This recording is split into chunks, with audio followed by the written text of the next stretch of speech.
A major change for travelers goes into effect tomorrow. Anyone over the age of 18 will need a real ID to board a domestic flight or access certain federal buildings.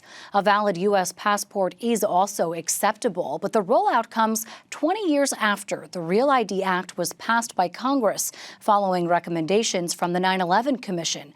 It was delayed multiple times, though, over the years.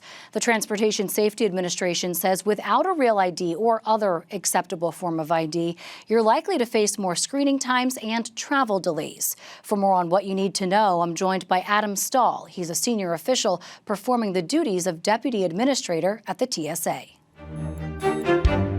Adam, good to talk to you. I think the thing most on travelers' minds is what happens if I show up and I don't have this real ID and I don't have a valid passport?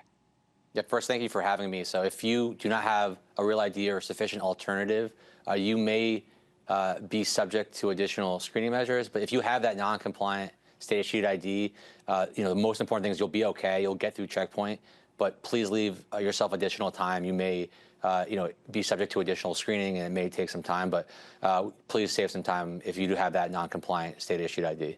Yeah, I mean, I know here in New Jersey, the Motor Vehicle Commission and elsewhere have been completely inundated with folks, just overwhelmed with folks trying to get the ID. How has the TSA made sure that the public is both aware and prepared? Yeah, so this has been a whole of society effort. We're working hand in glove, close conjunction with our local and state DMVs, local and state municipalities and cities and states, working closely with the airports, the airlines, as well as the broader federal government and the population. So this has been a full court press, whole of society effort, and we're really appreciate the support, specifically from the state DMVs. I know they've been really expanding their hours of operation for enrollment, both on Saturdays and the weekends, as well as at night. So we really appreciate the support. This is really important, really to ensuring the collective security for the American public. There's been a lot of talk, Adam, about the fact that New Jersey lags the rest of the nation in terms of being Real ID compliant, but that we have the most folks with valid U.S. passports. So do those people need to worry about rushing to get an appointment? I mean, how long do they have to make sure that they're compliant? Well, I always, urge, and I want to continue to urge individuals to really prioritize enrollment for the DMV. I know New Jersey, as you rightly mentioned, has a high passport enrollment rate, so passports are a sufficient alternative. So they should not have anything to worry about when going through the airport. So they should be okay. But I do want to underscore that it is important for the public, for the aviation security space, and for the broader transportation security space, for everyone to go out and get the real ID. I'm thinking about the fact that, we have mobile credentials now, we have digital IDs. It has taken 20 years for this law to now be implemented. Are we at risk of this technology already being outdated and not providing the security that it was intended to?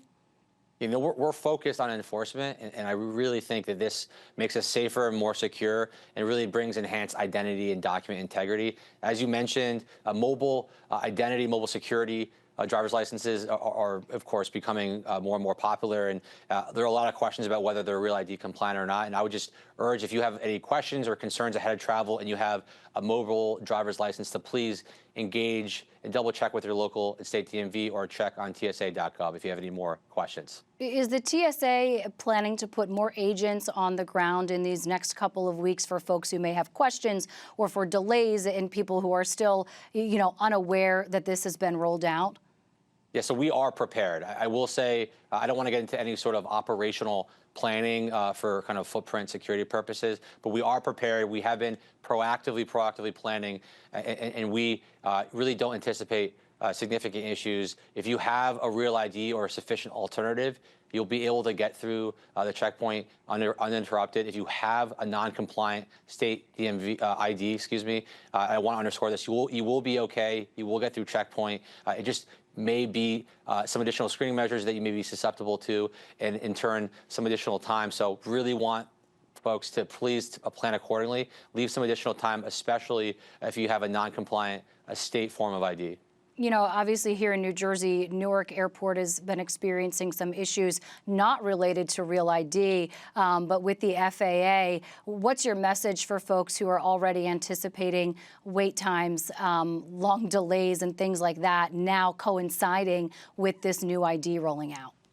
So we, of course, as you mentioned correctly, FAA is not in air traffic controllers are not in TSA's purview. However, we are focused on Real ID enforcement. We work hand in glove also with our federal partners like the FAA, and we are confident. What I will say to travelers is, as always, to be patient, be respectful, and to please leave plenty of time before travel ahead, particularly of a busy summer travel season. Yeah, busy week at the TSA for you all. Adam Stahl, senior official performing the duties of Deputy Administrator. Adam, thanks so much. Thank you, ma'am.